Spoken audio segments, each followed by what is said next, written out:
एक रहे राजा, एक रहे रानी। उनके लड़के बच्चे एको भी नहीं थे, उनके लड़के बच्चे नहीं हुए। तो वो लेकिन वो अपना इलाज बहुत करवाए, दवा करवाए, लेकिन उनके तब भी पे नहीं हुए। भाई राजा जो थे वो बहुत, दोनों लोग राजा रानी जो थे वो बहुत परेशान हो गए थे, हमारे बच्चे नहीं हो रहे हैं। तो जो राजा थे वो जैसे घूमने जाते, सुबह उठते तो गांव जाते, तो अगर राजा को गांव के आदमी लोग, औरतें लोग देखती तो सब लोग अपने अपने घर के अंदर चले जाते थे। यही कहते कि वो निसंतानी है, उसका अगर कोई मुंह देख लेगा तो उसका काम पूरा नहीं होगा। सब लोग अपने अपने घर के अंदर बोलते इसी तरह, और राजा रास्ते से जाते रहते थे तो सुनते कि घर के अंदर में रह के सब लोग इसी तरह बातें करते रहते। तो राजा उस रास्ते से जाते तो सुनते। तो राजा जो थे वो बहुत परेशान हो गए थे। तो उनको इस तरह की बातें सुनने को मिलता था कि वो तो निसंतानी है, निसंतानी, उसके लड़के बच्चे नहीं हैं। तो बहुत दुखी हो जाते थे राजा। तो राजा आते तो रानी से बताते, तो इसी तरह बताते कि हमको सब लोग इसी तरह कहते हैं निसंतानी है, इसके लड़के बच्चे नहीं हैं, इसका कोई फेस उस देख लेगा तो उसका काम नहीं पूरा होता है। तो राजा बोले रानी से कि ऐसा ना करो कि चलो ये गांव छोड़ के चलो दूसरे गांव चलते हैं। चले वहाँ तो कोई किसी को पता चलेगा नहीं कि रानी के कुछ बच्चे बच्चे नहीं हैं, कोई कहेगा तो नहीं कि निसंतानी है, इससे तो छुटकारा मिल जाएगा, सुनने को तो मिलेगा नहीं।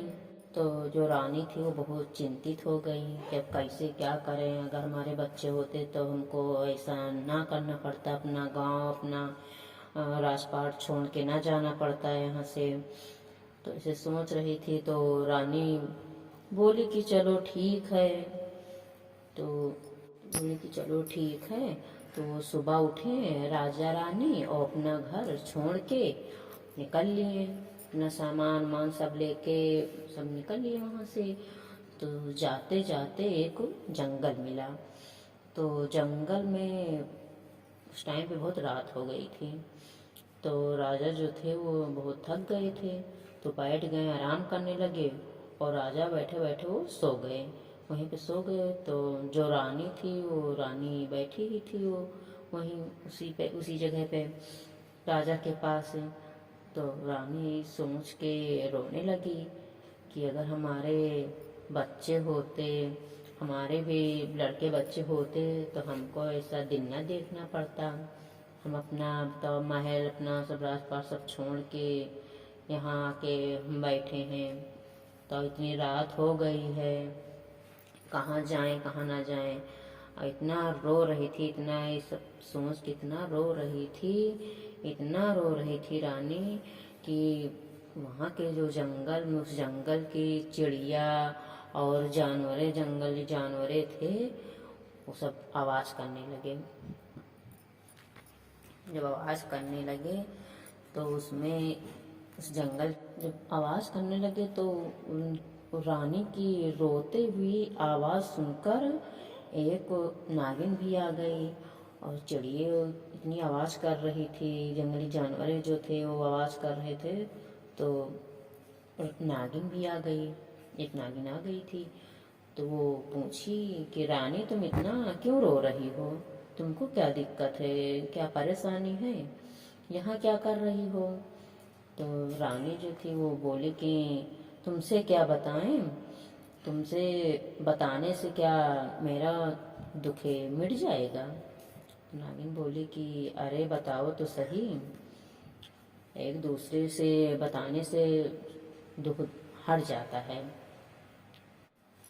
तो बताने लगी कि रानी जो थी वो बताने लगी कि हमारे लड़के बच्चे नहीं होते हैं, बहुत दवा कराएं, इलाज करवाएं, लेकिन नहीं हुए। तो गांव के सब लोग निसंतानी निसंतानी कहने लगे थे। तो राजा सुनते सुनते परेशान हो गए थे। इसीलिए सब कुछ छोड़ छाड़ के यहाँ चले आए। यही सोच के हम रो रहे हैं कि लड़के बच्चे हमारे भी होते तो हम अपना यहाँ ना आना हमको पड़ता, यही ना दिन देखना पड़ता। तो रानी नागिन बोली कि चलो ठीक है, तुम रो मत, तुम्हें हम बच्चा देंगे, एक लड़का तुमको देंगे हम, लेकिन उसको 11 साल तक तुम्हारे पास रहेगा, 11 साल के बाद हमको वापस कर देना। तो रानी सोची कि जब ये ले ही लेंगी लड़के को अपने, तो हम क्या करने के लिए लें। फिर रानी सोचने लगी कि चलो ठीक है, कम से कम ये सोचने को नहीं मिलेगा कि हाँ, सुनने को नहीं मिलेगा कि निसंतानी है। तो अच्छा कहीं बोले कि चलो ठीक है, ले लेते हैं, ठीक है। इतना सुन के जो नागिन थी वो गायब हो गई। तो उसके बाद राजा सो रहे थे, तो फिर राजा उठे। जब राजा उठ गए तो राजा कहे कि रानी चलो अब चलते हैं। तो रानी कहे कि नहीं, अब नहीं जाएंगे, अब हमारे लड़के होंगे। तो राजा बोले कैसे, अभी तक तो नहीं हुआ था, इतना दवा इलाज सब कुछ करवाएं, अब कैसे हो जाएगा, चलो आगे चलें। तो रानी कहे नहीं, हमको विश्वास है हमारे लड़के होंगे, तुम चलो घर, तो चलो तो सही, विश्वास है हमको कि होंगे। तो दोनों लोग इतना मतलब रानी कहने लगे ऐसे, तो राजा कहें कि चलो ठीक है। तो राजा और रानी दोनों लोग घर वापस आ गए। तो जब घर वापस आए तो उनके 9वें महीने में रानी के लड़का हुआ।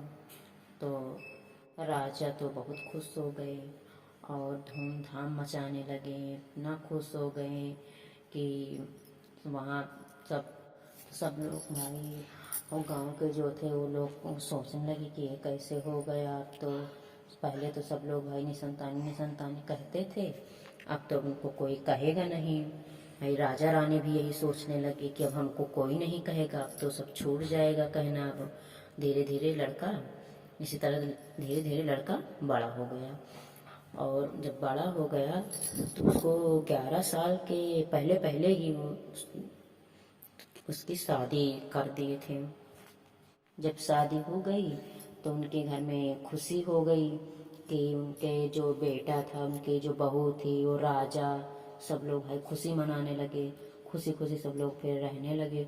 लेकिन जो रानी थी उनको तो पता ही था कि 11 साल का जब हो जाएगा, 11 साल के बाद फिर वो नागिन अपना बेटा ले लेगी, लेकिन वो बहुत चिंतित में थी। तो उसके बाद शादी हो जाने के बाद औसान मैया का पूजा मानी। तो और जो सास सुहागन बुलवाई और उसमें नागिन को भी बुलवाई, सबके घर गई अपना सास सुहागन को बुलवाई और उसमें जो नागिन थी उसको नागिन को भी बुलवाई थी। तो जो रानी रही वो अपने बहू से को समझाने लगी कि ये सबके पैर पड़ लेना, सबका आशीर्वाद ले लेना, ये सब बता रही थी कि सबसे बता रही थी कि सबके पैर वैर पड़ के आशीर्वाद ले लेना। फिर उसके बाद सबके घर से सुहागनी महिलाएं जो बताई थी, बुलवाई थी, वो सब लोग आ गई, इकट्ठा हो गई। फिर उसके बाद जो नागिन को बुलवाई थी, वो नागिन जो थी वो औरत का, सुहागिन के रूप में औरत का रूप रख के आ गई, वो भी आ गई। तो पूजा शुरू हुआ। जब पूजा हो गई तो जो उनकी बहू थी वो पैर रखी, सबसे आशीर्वाद ली, सब लोग अपने अपने घर चले गए। लेकिन जो नागिन थी वो बैठी रह गई, वो रानी से बात कर रही थी, वो बैठी रह गई। जब जो बहू थी सबसे बाद में नागिन से आशीर्वाद ली। तो नागिन से बोली सदा सुहागन रहो। जब उनके पैर पड़ी तो नागिन बोली कि सदा सुहागन रहो। और जब रानी पैर रखी पड़ी तो उनको बोली सौभाग्यवती रहो, नागिन बोली। अब तो भाभी जो अब आशीर्वाद था, अब दोनों आशीर्वाद तो उनको रानी को मिल गया था, सौभाग्यवती रहो और सदा सुहागन रहो। फिर वैसे बैठी थी, नागिन बैठी थी, तो उसके बाद फिर नागिन बोली रानी से कि रानी, जो जंगल में हम आपसे वादा किए थे वो आपको याद है कि नहीं याद है, कि 11 साल बाद लड़का हम अपना ले लेंगे, हमको लड़का दे देना 11 साल बाद। तो जो रानी बोली, भाई बहुत चिंतित हो गई। अब रानी तो बोली कि ये बताओ, जब हमारी बहू आपके पैर पड़ी तो उनको तो बोली हो कि सदा सुहागन रहो, और जब हम पैर पड़े तो हमको बोली हो कि सौभाग्यवती रहो। तो जब अपना लड़का ले लोगी तो हमारी बहू सदा सुहागन कैसे रहेगी, तो कैसे रहेंगे भाई, और हम सौभाग्यवती कैसे रहेंगे। अब ये सुन के तो नागिन भी चिंतित हो गई, लेकिन ये सुनकर रानी जो है वो जंगल में चली गई। उसके बाद दूसरे दिन रानी फिर सास सुहागन बुलवाई और अवसान मैया के पूजा करवाई, और जब सब कुछ से पूजा हो गया, सब कुछ ठीक ठाक हो गया, तो उसके बाद उनके फिर बच्चे हुए। अब सब लोग हंसी खुशी से रहने लगे। अवसान मैया राजा की लाज बचाई, उनकी इज्जत बचाई, उसी तरह हमारे लोग की भी अवसान मैया रक्षा करें, हम लोग को भी सारी मनोकामनाएं पूरी करें। बोलो अवसान मैया की जय।